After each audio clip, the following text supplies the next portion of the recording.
अस्सलामुअलैकुम दोस्तों, मेरा नाम है शारिफ खान। एक बार फिर से मिडिल ईस्ट, अमेरिका, इजराइल और ईरान की बड़ी खबरें लेकर आपके सामने हाजिर हूँ। आज 3 ऐसी जगहों की बड़ी खबरें आपको दिखाने वाला हूँ कि जिसको देखकर आपके पैरों के नीचे से ज़मीन खिसक सकती है, क्योंकि ये तीनों ही हाथ से बड़े हुए हैं। शुरुआत करते हैं अमेरिका से, उसके बाद इजराइल और ईरान की तरफ चलेंगे, जंगी मैदान की तरफ चलेंगे। हालात युद्ध के बने हुए हैं, उसकी ताज़ा जानकारी मैं आपको दूंगा। लेकिन अमेरिका के अंदर जो आज हुआ है, सबसे पहले मैं समझता हूं कि उसकी जानकारी आपको होना चाहिए। अमेरिका के कुछ हिस्सों में विंटर स्टॉर्म आ गया है। अब विंटर स्टॉर्म क्या होता है? ठंडी हवाओं का वो तूफान, बर्फ का वो तूफान जो हर चीज़ को जमा देता है और ज़िंदगी का जीना बहुत मुश्किल बना देता है। कुछ हिस्सों में अमेरिका के इमरजेंसी का ऐलान करना पड़ा है।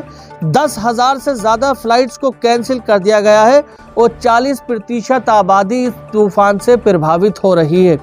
मेरे साइड में आंकड़े आप देखते रहें। करंट रिपोर्ट ने इसको छापते हुए बताया है कि 40% आबादी इस समय अमेरिका के अंदर खतरे की कगार पर जाकर खड़ी हो चुकी है।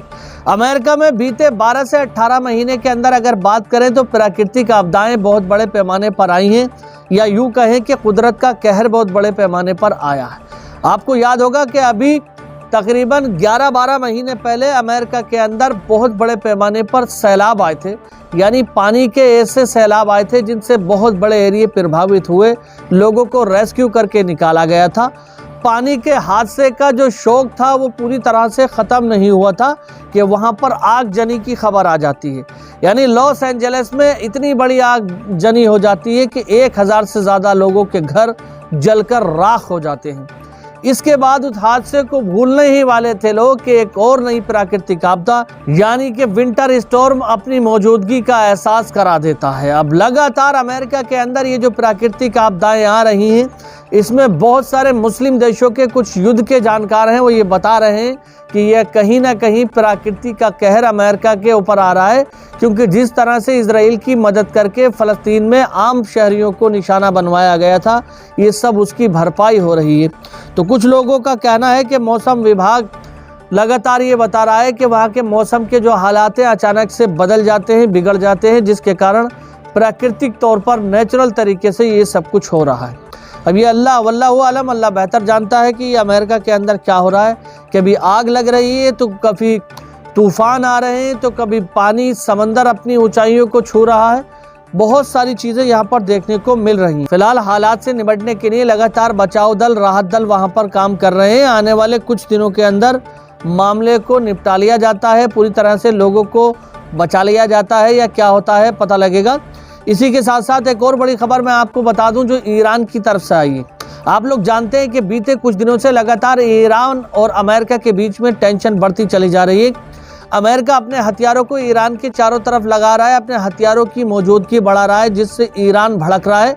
ईरान की तरफ से हर रोज ये बयान आ रहा है जिसमें बताया जा रहा है कि अगर अमेरिका ने ईरान पर हमला करने की हिमाकत की तो ईरान की तरफ से रिटेलिएट किया जाएगा और पुरजोर तरीके से अमेरिका के ऊपर हमला होगा, सैन्य बेसों को तबाह किया जाएगा। इसी के साथ साथ बहुत कुछ धमकियां दी जा रही हैं। यहाँ साइड में आप मेरे देख सकते हैं, इसके अंदर बताया गया है, ईरानी IRGC की तरफ से कहा गया है कि जब इजराइल से हमारा 12 दिन का युद्ध हुआ था, उस युद्ध के दौरान जिन मिसाइलों से हमने हमला किया था, उन मिसाइलों की खामियां देखकर उन खामियों को दूर करने की लगातार टेस्टिंग चल रही है। हमने अपनी मिसाइलों को इतना एडवांस कर लिया है कि अब इजराइल या कोई भी उनको पकड़ नहीं पाएगा, और इजराइल पर हमला करके एयर डिफेंस सिस्टम से गुजरने के दौरान जो कमी हमारे मिसाइल के अंदर हमें दिखाई दी, हमने उसको दूर कर दिया है और भी ज़्यादा एडवांस कर दिया है। यानी ईरानी मिसाइलें अगर इजराइल या किसी भी देश के ऊपर हमला करती हैं तो आयरन डोम या एयर डिफेंस सिस्टम उनको रोकने में असफल हो जाएगा।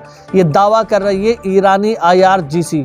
इसी के साथ साथ अगली खबर आई है इटली से। इटली की प्रधानमंत्री मेलोनी ने सीधे तौर पर इजराइल के साथ अपने सभी टाई-अप्स को कट कर लिया है और ये कहा है कि इजराइल का कोई भी व्यक्ति, चाहे वो टूरिस्ट हो, चाहे वो किसी और काम से आया हो, इटली के अंदर दाखिल नहीं हो सकता। इजरायली लोगों पर इटली की प्रधानमंत्री मेलोनी ने पूरी तरह से पाबंदी लगा दी है। इजरायली नागरिकों की इटली के अंदर कोई भी एंट्री नहीं हो सकती। ये बड़ा फैसला लिया है यूरोप के अंदर बसने वाले देश इटली ने, और इटली के साथ साथ कुछ ऐसे देश हैं जिन्होंने कल यूनाइटेड नेशन के अंदर ईरान के खिलाफ लाए गए प्रस्ताव को सहमति दी थी। यानी यूनाइटेड नेशन के अंदर यूरोपीय देशों के समर्थन वाला एक प्रस्ताव आया था, जिसमें यह कहा गया था कि ईरान में अभी जो धरना प्रदर्शन चले हैं, उन धरना प्रदर्शनों को कंट्रोल करने के लिए ईरानी पुलिस और वहां की फौज ने आम नागरिकों को मारा है और जबरन उन्हें दबाने की कोशिश की है, जिसमें यूरोप के देश इस प्रस्ताव का समर्थन कर रहे थे। जबकि सबसे बड़ी बात यह है कि भारत ने इसका समर्थन नहीं किया। जी हाँ दोस्तों, भारत ने ऑफिशियल तौर पर ईरान का समर्थन किया और ये खबर इस समय टीवी पर दिखाई भी नहीं जा रही है, क्योंकि अंधभक्तों को ये खबर बुरी लग सकती है और गोदी मीडिया केवल वही खबर दिखाता है जिससे अंधभक्त खुश हो। ये कल ही की मैं बात बता रहा हूँ, 24 जनवरी को प्रस्ताव के अंदर भारत ने खुले तौर पर ईरान का समर्थन किया है। और भी देशों ने किया है, पाकिस्तान ने, चाइना ने, रशिया ने, लेकिन भारत ने भी किया है। इसी के साथ साथ वापस खबर पे लौटते हैं और ये आपको बताता हूं कि इटली की प्रधानमंत्री ने इजरायली लोगों पर पूरी तरह से पाबंदी लगा दी है। इटली की प्रधानमंत्री ये मानती हैं कि मिडिल ईस्ट के अंदर इस समय जो युद्ध का माहौल बना हुआ है उसमें इजराइल जिम्मेदार है। इजरायली प्रधानमंत्री बेंजामिन नेतन्याहू अपनी गद्दी को बचाए रखने के लिए लाखों जानों को खतरे में डाल रहा है और जिसके मेलोनी खिलाफ है। खबर आपने देख ली। इसी के साथ चलते हैं अगली खबर की तरफ। ये खबर आई है बेल्जियम से। जी हाँ दोस्तों, बेल्जियम भी यूरोप का ही एक देश है, लेकिन बेल्जियम ने भी एक अहम फैसला लिया है। उसने कहा है कि हमारे आसमान या जमीन से गुजरकर कोई भी हथियार इजराइल को नहीं पहुंच सकता। यानी ऐसा कोई भी एयरक्राफ्ट, जंगी जहाज, लड़ाकू विमान जो कि साजो सामान लेकर इजराइल को जाने की कोशिश करेगा और वो हमारे देश के आसमान से गुजरेगा तो हम उसको गुजरने नहीं देंगे, या तो उसको मार गिराएंगे और या पहले ही वार्निंग देकर रोक दिया जाएगा। तो अब यूरोप के कुछ देश खुले तौर पर इजराइल की मजम्मत कर रहे हैं, इजराइल के अगेंस्ट में जाकर खड़े हो चुके हैं, लेकिन अभी भी कुछ देश दबे पांव इजराइल की मदद करने को तैयार है, जिनमें एक नाम आता है जर्मनी का। लेकिन बेल्जियम, इटली, फ्रांस, ये कुछ ऐसे देश हैं जो इजराइल की मदद करने से सीधे तौर पर इनकार कर रहे हैं और ये बता रहे हैं कि अमेरिका यूरोप के देशों से जो लगातार दूरी बनाता चला जा रहा है, अमेरिका और यूरोप के रिश्तों में जो खटास आती चली जा रही है, कहीं ना कहीं उसका जिम्मेदार भी बेंजामिन नेतन्याहू को माना जा रहा है। क्योंकि बीते 2 साल के अंदर अमेरिका ने अपनी पूरी ताकत लगाकर इजराइल को डिफेंड करने की कोशिश की है। जितने हथियार और पैसे की सप्लाई इजराइल को की है, उससे कहीं ना कहीं यूरोपीय देश नाराज हैं। इसी के साथ साथ एक और खबर देख लीजिए। इसके अंदर बताया गया है कि ईरान की जो ग्राउंड फोर्सेस हैं, उन्होंने कहा है कि हमने जो अपनी ताकत बढ़ा ली है।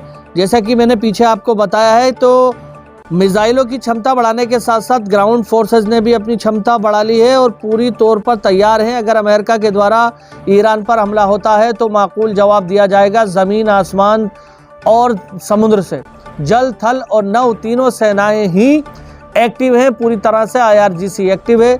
ईरान ने कहा है कि कोई भी एक हमला मिडिल ईस्ट के अंदर भूचाल ला सकता है। तो अब देखने वाली बात यह है कि अमेरिका जो अपने हथियारों को ईरान के आसपास इकट्ठा कर रहा है, क्या ईरान पर हमला करेगा या फिर नहीं करेगा। जो भी होगा आने वाले चंद घंटे के अंदर हम आपको बता देंगे। अगर आप हमारे चैनल पर पहली बार आए हैं तो चैनल को सब्सक्राइब करके बेल आइकन पर ऑल का बटन सेलेक्ट करें। मिलते हैं अगली वीडियो में, तब तक के लिए खुदा हाफिज। जय हिंद, जय भारत।